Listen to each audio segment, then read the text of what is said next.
Hi guys, tayo ngayon ay magta-travel papuntang US at sasakay lang ako dito sa dyan at isasakay ako yun sa truck.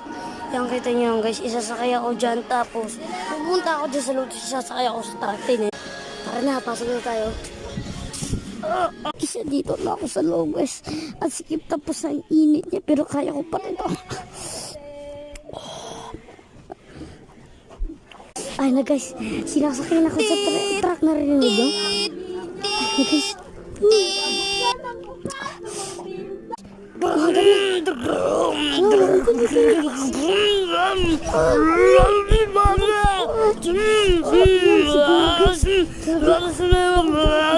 Manihirap to.